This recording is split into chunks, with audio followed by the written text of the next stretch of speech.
هذه القصة حدثت في حائل. هذا رجل متزوج امرأة وعاش معها أكثر من 33 سنة، رزق منها ب4 أولاد و4 بنات، وعاش معها أمورها زينة. يوم تزوجوا البنات والعيال وصاروا سبحان الله عندهم عيال، كأنها التهت عنه. يجي صارت ما تهتم فيه، الاهتمام قل. العشاء صارت تهتم إذا بغوا بناتها ولا عيالها ولا أحفادها عشاء سوت عشاء. الأكل نفس الكلام، إذا جو العيال غيرت ونظفت. والرجل يقول والله إني أحيانا أدور شابات عندنا في الحارة أروح لهم من الضيقة. يقول عشت في هالجو هذا 6 أشهر سنة، أرقى فوق غرفتي ما ألقاها معتنية فيني. يعني سبحان الله. قالت كذا مرة أنا أشرح عليها وأقول لها يعني تراني أنا محتاج عناية. قالت ايش عليك قاصر؟ خلاص الحين أنت متقبل للآخرة مستدبر للدنيا. قلت ما يصير الكلام هذا، أنا محتاج وحدة على الأقل ترد علي الصوت، تعتني بي، تشوف طبخي، قهوتي الصبح.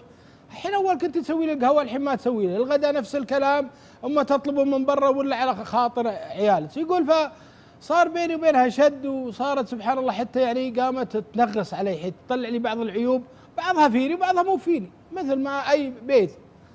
يقول كثرت علي. قلت لها ترى ما يعني الأمور زانت، ترى يمكن أتزوج عليك. قالت الله يوفق وعين وعاون، دور لك أي وحدة. يقول والله يوم قالت لي الكلام هذا وحسيت ما فيه اهتمام، استخرت الله وقمت أبحث عن بنت الحلال. يقول جيتها وبغيت أنها تعرف العلم مني قبل غيري. قلت تراني خطبت. قالت من هي مقرودة الحظ هذه اللي بتاخذك؟ قلت وش فيك عشان تاخذك؟ والله يا أخوان الكلام هذا اللي أقوله لكم قصة حقيقية. يقول وانا والله استعديت وخطبت بنت الاجواد، واحدة ميت زوجها عمرها 35 سنة.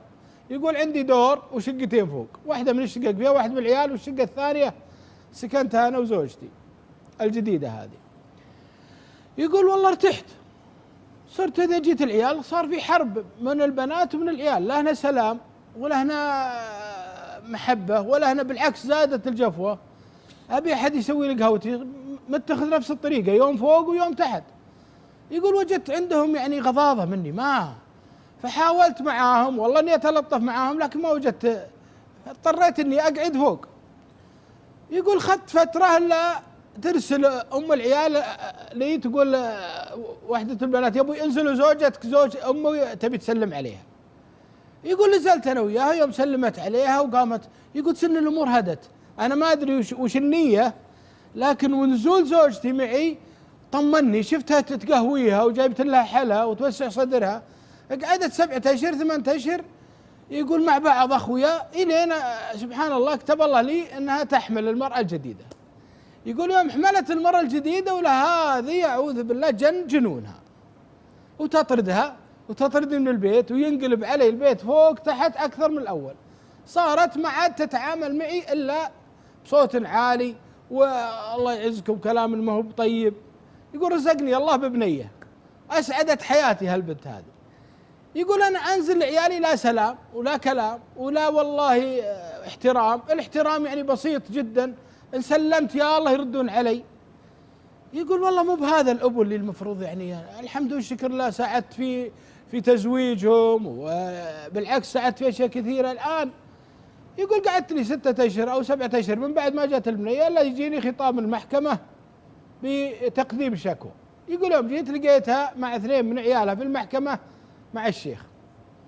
وش عندكم؟ قالوا والله أنت ما أنت بتصرف علينا ومقصر في حق أمنا ومن هالكلام. التفت علي الشيخ بهالدعوة هذه، قلت والله الكلام هذا يا شيخ مو صحيح، أنا ما قصرت معاهم، لكن والله يا شيخ لا طبخ ولا أكل ولا عناية ولا سلام ولا احترام.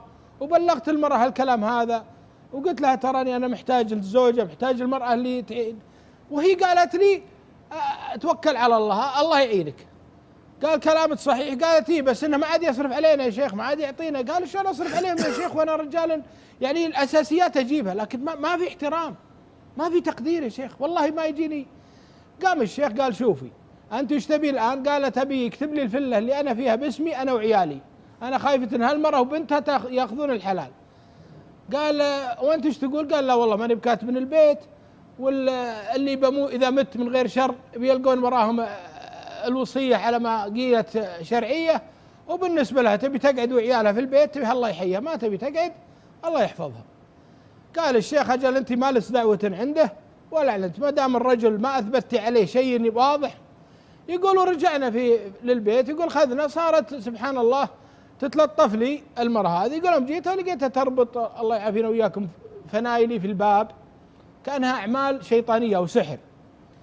يقول صرت وش هذا اللي تسوينه؟ قالت ما لك دخل بهذا. قال هذا ملابسي، عيب عليك الشيء تسوينه هذا يخرج من الملة، ملابس الداخلية تاخذينها تربطينها في الباب. قالت مو بشغلك، أنت ملعوب فيك وأنت مدري معفوس في عقلك من هالكلام هذا. يقول صرت أنا وياه في جدال حتى وصلت أني أخذت ملابسي ورقيت فوق وقعدت لي فترة.